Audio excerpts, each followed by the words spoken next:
나는 그리스도의 후사예요. 나는 빛의 망대예요. 함께 한 목소리로 고백합니다. 주는 그리스도시요 살아계신 하나님의 아들이십니다. 자, 이 고백 속에 오늘도 우리에게 주신 하나님의 말씀은 풍랑 만난 시대. 누가 풍랑을 만났어요? 맞아요. 그때 하나님께서는요, 하나님의 능력을 약속하셨어요. 자, 우리 같이 읽어볼게요. 바울아, 두려워하지 말라. 네가 가이사 앞에 서야 하겠고 또 하나님께서 너와 함께 항해하는 자를 다 내게 주셨다 하셨으니 그러므로 여러분이여 안심하라. 나는 내게 말씀하신 그대로 되리라 하고 하나님을 믿노라 했어요. 풍랑을 만났어요. 풍랑은 어떤 거예요? 잔잔한 거예요? 막 파도가 막 치는 모습이에요? 파도가 막 치는 모습이었어요. 자, 바울과 또 함께 탄 사람들이요, 풍랑을 만났어요. 자, 바다에서 풍랑을 만났다고 생각해 보세요. 자, 쉽게 얘기해서 여기서 태풍 만났다고 생각해 보세요. 우리가 쉽게 걸어 다닐 수 있어요, 없어요? 쉽게 걸어 다닐 수 없어요. 심지어는 학교 가지 말고 집에서 머물러 있으세요 하는 적도 있어요. 풍랑이 너무 세니까, 바람이 너무 많이 불고 또 위에서 막 물건들이 막 떨어질 수 있으니까 외출은 잠시 삼가해 두시고 집에서 좀 쉬세요 이럴 때가 많아요. 그런데 바다에서 태풍을 만난 거예요. 바람이 세게 불어요. 배가 어떻게 될까요? 뒤집힐 위험 속에 하나님께서는 바울을 통해 능력을 약속하셨어요. 하나님의 능력을 약속하시고 하나님의 능력을 보이셨어요. 자, 바울은요, 이 풍랑 속에서도 하나님의 말씀을 놓치지 않고 나의 주 대신 그리스도를 믿었어요. 자, 이 시대는요, 이렇게 풍랑을 만났어요. 선생님 지금 바람 안 부는데요? 그게 아니고요, 세상 속에 너무도 흑암, 혼돈, 공허 속에 마음의 병이 너무너무 크게 자리 잡고 이 시대에 분별할 수 없는 일들이, 분별하지 못하는 그런 일들이 너무너무 많이 일어나고 있어요. 창조의 원리에서 벗어난 일들이 너무너무 많이 일어난 모습들을 보고 풍랑을 만났다 하고 있어요. 전쟁으로 고통 가운데 이기적이고 막 내 생각만 하고 이러한 문제들이 너무너무 많아지고 있어요. 이 시대에 하나님께서는 바울을 통해 말씀하신 것처럼 우리에게 하나님의 능력을 약속하셨어요. 오직 성령이 너희에게 임하시면 너희가 권능을 받고 예루살렘과 온 유대와 사마리아와 땅끝까지 이르러 내 증인이 되리라 하시니라 말씀하셨어요. 오직 성령이 너희에게 임하시면 땅끝까지 증인되리라 하신 하나님의 능력을 우리를 통해 나타내시겠다 말씀하시는 거예요. 이때도 마찬가지였어요. 풍랑 만난 이 시대에 사람들은요, 너무너무 두려웠어요. 그래서 자기의 물건을 다 빼고 우리 어쩌면 좋아, 이제 왜 이런 일이 일어난 거지? 하고 두려워 떨 때 바울은요, 내게 능력 주시는 자 안에서 내가 모든 것을 할 수 있습니다 고백하며 이 배 밑에서 하나님께 기도했어요. 그리고 그 능력을 힘입어서 바울은 어떻게 고백했어요? 여러분이요, 안심하세요. 나는 내게 말씀하신 그대로 되리라고 하나님을 믿습니다. 우리에게 지금 하나님이 역사하실 것입니다. 우리는 안전하게 도착할 거예요 하고 그 사람들을 안심시켰어요. 이런 풍랑 만난 시대에 오직 성령이 임한 우리 렘넌트들을 통해서 하나님께서는 이 예수 그리스도의 복음이 땅끝까지 증언되어지는 그 일에 렘넌트들의 모든 삶을 사용하시겠다 약속하시는 거예요. 자, 그런데 바울은요, 처음부터 이렇게 성령이 충만한 자였어요? 아니었어요. 바울은 어떤 이름을 가지고 있었어요? 맞아요. 사울이라는 이름을 가지고 있었어요. 이 사울이라는 자는 어떤 사람이었어요? 하나님을 믿는 사람들, 예수님을 그리스도라 말하는 사람들을 핍박하고 때리고 감옥에 가두는 사람이었어요. 바울도요, 하나님을 알고 있었어요. 하지만 예수님이 그리스도라는 사실은 믿지 않았어요. 그러니 아예 어떻게 우리를 구원해 주실 자가 어떻게 말 밥그릇에서 말구유에서 태어난다는 말이에요. 이건 말도 안 돼요? 했단 말이에요. 그런데 그러한 바울을 하나님께서 부르셨어요. 바울아, 바울아, 네가 왜 나를 핍박하느냐 했어요. 누구십니까? 나는 네가 핍박하는 예수다 했어요. 하나님께서는요, 바울 선생님을 택한 그릇으로 부르셔서 이때 부르셨어요. 다메섹에서 부르셨어요. 그리고 아나니아라는 사람을 통해서, 기도하는 아나니아를 통해서 바울이 하나님을 온전히 믿을 수 있도록 인도하셨어요. 아나니아에게 말씀하셨지요. 사울에게 가서 안수해라. 그런데 아나니아는 바울이 어떤 사람인지 알았어요. 예수님을 그리스도라고 믿는 사람들을 핍박하던 사람인데 어떻게 이 사람한테 가서 예수님을 전하고 안수를 해요. 그런데 하나님께서는 아나니아를 통해서 이렇게 바울 선생님에게 안수하고 예수님이 그리스도라는 사실을 정확하게 알려주었어요.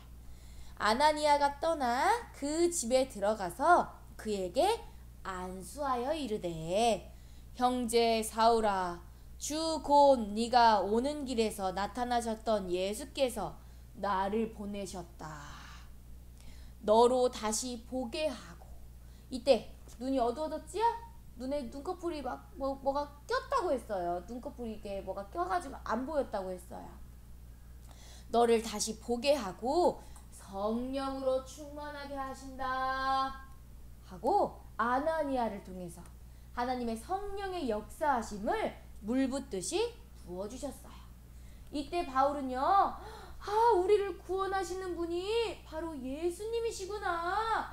예수님이 그리스도로 오셨구나. 참 왕 되시고 참 제사장 되시고 참 선지자가 우리에게 되어주셨구나. 바울 안에 예수님이 그리스도라는 사실이 회복되어졌어요. 이때 아나니아를 통해서 주신 성령의 충만의 권능으로 생각과 마음이 완전히 치유되어진 거예요. 그래서 가는 곳마다 예수 그리스도의 복음을 전파하기 시작했어요. 예수님의 구원을 이루는 하나님의 능력을 가는 곳마다 하주나 전파하기 시작한 거예요. 이 예수 그리스도의 성령의 충만함의 능력이 이 바울 선생님에게만 임한 것이 아니에요. 지금 이 시간 예배하는 우리 렘넌트들에게 임하였어요. 하나님이 주시는 성령 충만함을 이 시간을 통해서 얻게 하시는 거예요. 이 은혜로 주신 성령으로 말미암아 믿음에 이른 바울은요, 언제 어디서나 기도 속에서 확신을 가졌어요. 그래서 어떤 상황 속에서도 예수 그리스도의 복음을 누림으로 핍박을 당하기도 했고요. 또 감옥에 가는 상황 속에서도 바울은 하나님이 주신 말씀을 내 마음속에 잘 각인하고 뿌리내렸어요. 그래서 이렇게 로마로 가는 이 여정 속에 풍랑을 만났을 때도 바울은 뭐 했어요? 기도했어요. 자, 바울 찾아보세요. 기도하고 있는 바울 찾아보세요. 저기요. 선생님 안 보일까봐요 하트 해놨어요. 여기 보여요, 바울 선생님? 배 밑에서 기도하는 바울 선생님 보여요? 네, 안 보일까봐 선생님이 하트로 해놨어요. 이따 예배 끝나고 다시 자세히 보세요. 배 밑에 들어가서요 기도했어요. 이때 하나님의 음성을 들려주셨지요. 바울아 두려워하지 말라. 네가 가이사 앞에 서야 하겠고 또 하나님께서 너와 함께하게 하는 자를 다 내게 주셨다 하였으니 고백했어요. 하나님께서 이 음성을 들려주신 거예요. 그러니 기도 속에서 아 진짜 내가 로마에 가서 이 예수 그리스도의 복음을 전하는 것이 맞구나 확신했어요. 하나님의 함께 하심으로 이제는 이 뱃속에 있던 모든 사람들에게 이렇게 얘기한 거예요. 여러분이요 안심하세요. 이 배는 로마에까지 도착할 것입니다. 하나님께서 우리에게 능력을 베푸셨어요. 하나님이 우리에게 은혜를 주셨어요. 그러니 안심하세요. 하고 무엇을 전했겠어요? 예수님은 그리스도이십니다. 그리스도는 참 선지자 되시고 제사장 되시고 참 왕이 되어주셔서 우리의 모든 문제를 단번에 끝내셨습니다. 하고 뱃속에 있는 사람들에게 전했겠지요? 자, 그런데요. 이 평상시 바울은요. 이 예수 그리스도의 복음을 누렸기 때문에 이러한 풍랑을 만났을 때도 걱정하지 않고 염려하지 않고 두려워하지 않았어요. 그런데 평상시 하나님을 누리는 집중이 없다면 우리는 고민해요. 염려해요. 짜증내요. 어떻게 해야 될지를 알지를 못해요. 그래서 문제가 왔을 때 평상시 집중하지 않는 렘넌트들은요 드러나요. 소리를 질러요. 짜증을 내요. 누구한테?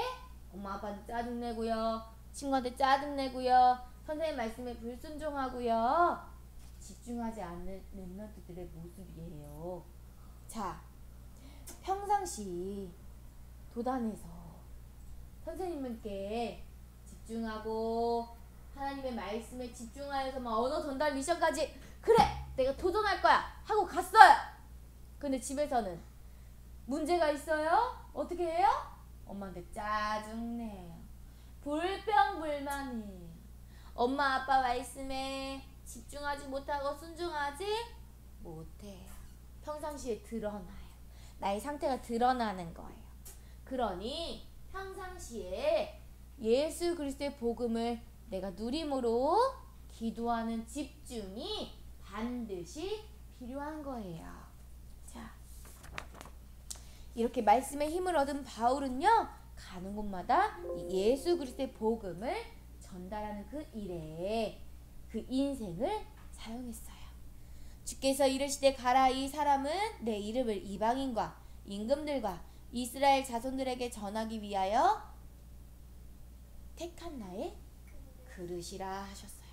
그리고 바울은 이렇게 고백했어요. 가는 곳마다 예수 그리스도의 복음을 전한 바울은요 표대를 향하여 그리스도 예수 안에서 하나님이 위에서 부르신 부름의 상을 위하여 달려가노라 했어요. 이 예수 그리스도의 복음을 들고 하나님이 말씀하신 이 세계복음화를 위해서 땅끝까지 증인되리라 하신 그 말씀을 나에게 이루시고 성취하시기 위하여 보내신 그 현장 속에 나는 순종하며 나아가는 거예요. 어떤 상황 속에서도 하나님께서는요 이 예수 그리스도의 복음을 누리고 전달하는 그 속에 어떠한 상황 속에서도 영적 문제 이길 힘을 주시고요. 오히려 문제 속으로 들어가 문제 속에 있는 사람들을 건져낼 수 있는 이 예수 그리스도의 증인으로 삼아 주시는 거예요. 자, 어제 인생 전환점 이야기 하셨어요. 인생 전환점이 뭐라고 하셨어요? 쉽게 말해서 변화되는 거예요. 어디에서? 죄와 사망의 법에서 생명의 법으로, 생명 성령의 법으로 해방하여 주신 그 인생 전환점을 맞이했어요. 우리 렘넌트들이. 그러니까 이 변화 속에서 우리는 무엇을 해야 돼요? 집중 속에서 보좌의 능력이 나의 것으로 붙잡아지는 능력의 망대를 세우는 거예요. 그리고 하나님이 집중을 통해서 주신 이 보좌의 능력으로 가는 곳마다 절대 망대를 세워가는 거예요. 하나님의 망대를 세워가는 거예요. 그러면 하나님께서는 복음 가진 나를 통해서 미래를 살리는 미래망대를 세우게 하시는 거예요. 이것이 어디 속에서 오냐? 바로 기도 집중 속에서 하나님이 주시는 이길 힘을, 모든 상황을 이길 힘을 주시는 거예요. 그렇기 때문에 오늘도 이러한 풍랑만난 시대 속에 내가 쏙 빠져서 허우적 거리는 것이 아니라 하나님이 우리에게 반드시 이길 능력의 약속을 주셨기 때문에 우리는 기도 속에서, 말씀 속에서 힘을 얻어서 오직 성령이 너희에게 임하시면 너희가 권능을 받아 땅끝까지 증인되리라 하신 그 말씀을 나의 삶 속에서 누리고 또 증인된 자로서 예수 그리스도의 복음을 가는 곳마다 또 땅끝까지 전달하는 우리 렘넌트들의 모든 삶이 되기를 예수 그리스도 이름으로 축복합니다.